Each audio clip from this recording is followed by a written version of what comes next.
तो आज से अब मैं शुरू करने वाली हूँ नई बात, नया मतलब मेरी तरफ से, वो यह है कि शराब नहीं, देसी गाय का दूध पियो और मधुशाला से गौशाला की ओर चलो। मधुशाला बंद करो और गौशाला खोलते जाओ। लेकिन गौशाला में कैसी गौशाला, ये मैं ज़रूर कहना चाहती हूँ। वो गाय जिनको किसान स्वयं रखने में सामर्थ्यवान हो। गौचर ख़त्म हो गए, चरवाहे नहीं रहे और गाय को बांधने का घर में जगह नहीं रही। अब ये तीनों चीज़ों की व्यवस्था करनी पड़ेगी और गाय सहारा देती है, बोझ नहीं बनती है। इसलिए ऑर्गेनिक खेती, मध्य प्रदेश में ऑर्गेनिक खेती बहुत तेज़ी से बढ़ी है। मेरे ख्याल से हिंदुस्तान का एक राज्य है मध्य प्रदेश जिसमें ऑर्गेनिक खेती करने वालों की संख्या बहुत ज़्यादा बढ़ गई। इसमें सरकार का भी बहुत अच्छा, हमारी सरकार का बहुत अच्छा योगदान रहा है।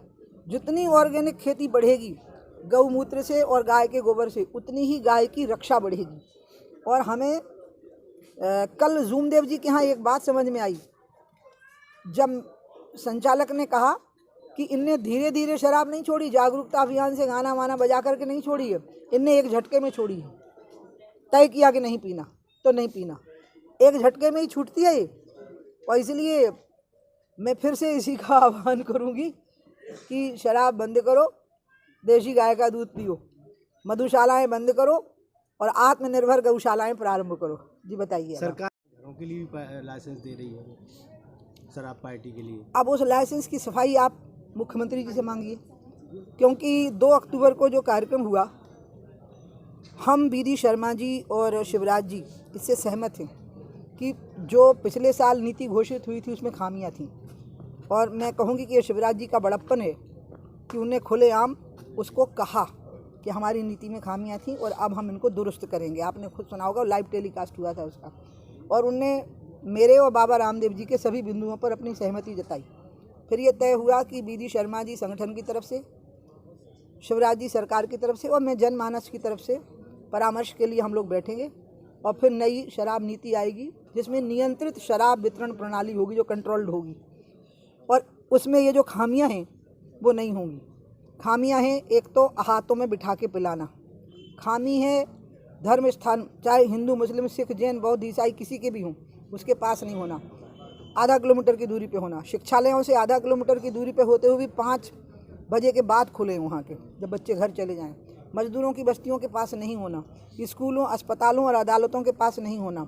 ऐसे पूरे परामर्श हैं और अब मैं इंतज़ार कर रही हूँ कि वो परामर्श के लिए बैठक हो और तब नई शराब नीति आवे। और मैं विश्वास नहीं, कोई अल्टीमेटम की ज़रूरत नहीं। हमारे घर की बातें हम रोज़ बात करते हैं फ़ोन पे।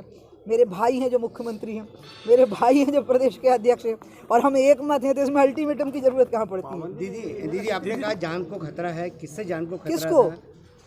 बात एक सामने आई थी कि आपका वर्षन है कि जान को खतरा है। मैंने नहीं, आप उसी से पूछो जिसने कहा होगा, मैंने तो नहीं कहा। मैंने ये जान का खतरा टाइप का डायलॉग में बोलती नहीं हूँ, तो इसलिए ये जिसने कहा होगा आप उसी से पूछो कि उसने ऐसा क्यों कहा, या उसका रिकॉर्ड दिखाओ, मुझे वीडियो दिखाओ या वो मेरा ट्वीट दिखाओ। वीडियो या ट्वीट का खंडन नहीं कर सकते, लेकिन जो वीडियो या ट्वीट में नहीं, उसमें कोई भी तोड़ मरोड़ हो सकता है। मतलब आपके, मैं ऐसे नहीं बोल रही, मैं कुछ भी नहीं, इस विषय पे बोलना ही नहीं है मुझे। मैंने जो कहा है मुझे याद, मैं समझ गई हूँ कहाँ से डिस्टॉर्शन हुआ। मैंने कहा कि इस देश में शराब माफिया, खनन माफिया और पावर जनरेशन माफिया, ये तो ऐसे दैत्य हैं, महादैत्य, जो देश को निगल जाने को आतुर हैं। लेकिन मोदी जी इन स्थितियों को समझते हैं और ये लोग तो मेरे पीछे ही पड़ गए हैं बिल्कुल। ये बोली, अब इसमें अंतर आ गया ना, जान आप लोगों ने जोड़ दिया बीच में। ठीक है, आपने भी छिंदवाड़ा में बोला था कि भाजपा भगवान राम और लक्ष्मण का, अरे हाँ वो आपने, मैंने बोला था। वो क्या है कि ये पता नहीं कैसे हम लोगों ने भ्रम पाल लिया है कि राम का नाम हम ही ले पाएंगे, मंदिर के लिए चंदा हम ही दे पाएंगे। तो रामचंद्र जी भाजपा के नेता और हनुमान जी भाजपा के कार्यकर्ता थोड़ी हैं। वो तो जनसंघ नहीं था तब भी थे, वो अनादिकाल से अनंत काल तक हैं। इस अहंकार में हमें नहीं रहना चाहिए ना, इसीलिए मैंने बोल दिया था। मुझे किसी ने, मैंने बोला है जो आप कह रहे हो वो तो बोला है। मतलब ये मुद्दा खत्म करना चाहिए। मुद्दा है ही नहीं है, जिसने बनाया है वो राम का भक्त नहीं हो सकता। जो ये कहेगा कि राम मेरी जेब में पड़े हुए हैं और दूसरे को अधिकार नहीं है राम का नाम लेने का, वो राम का भक्त हो गई नहीं, वो हिंदू हो गई नहीं। विधानसभा चुनाव में बीजेपी को पहले से ज़्यादा मेहनत की जरूरत पड़ती है, पहले से ज़्यादा मेहनत करना पड़ता ये तो बीडी बताएंगे, बीडी शर्मा या शिवराज जी बताएंगे। मेरी इच्छा तो एक ही है कि प्रचंड मतों से यहाँ भाजपा की सरकार बननी चाहिए और कांग्रेस का सुपड़ा साफ हो जाना चाहिए।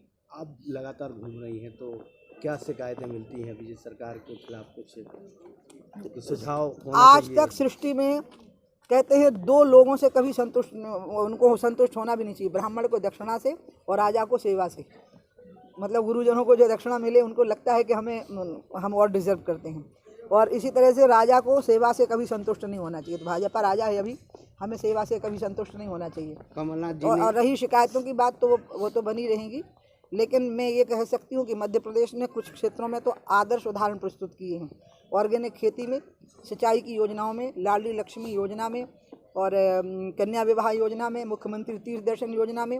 मेरी इच्छा है कि शराब, देखो मेरी इच्छा में एक अंतर आ रहा है ना, मैं वो हूँ जो चाहूँ तो शराब का नामो निशान दुनिया से ही मिटा दूँ, लेकिन मैं मान जाती हूँ, गम खा जाती हूँ आप लोगों के मानने पे कि दीदी इतना तो नहीं हो पाएगा, लेकिन हाँ एक नियंत्रित वितरण प्रणाली हो। अच्छा, आप पता तर्क क्या देते हैं? क्या हुआ, बिहार में बंद थी शराब तो देखो जहरीली शराब से लोग मर गए। यहाँ तो बंद नहीं है ना शराब, तो मुरैना में लोग क्यों मर गए फिर जहरीली शराब से? यूपी में तो बंद नहीं है ना शराब, तो प्रतापगढ़ में लोग क्यों मर गए जहरीली शराब से? ये जहरीली शराब का जो माफिया है ना, ये अलग है। इसका संबंध शराबबंदी और नहीं बंदी से नहीं है। ये अलग माफिया है जो पनपता है, और इसके पीछे पुलिस प्रशासन, नेता, विधायक, सांसद सब उनकी जेब में पड़े होते हैं। तो इसका संबंध बताओ कहाँ है? तो इसलिए मैं इस बात को मान गई हूँ। तो मेरी इच्छा यही है कि मध्य प्रदेश शराब नीति में भी मॉडल बन जाए। कमलनाथ जी ने बोला, ये मेरी इतनी योजनाओं को मॉडल बना दिया और दूसरे राज्यों ने उसकी कॉपी करी।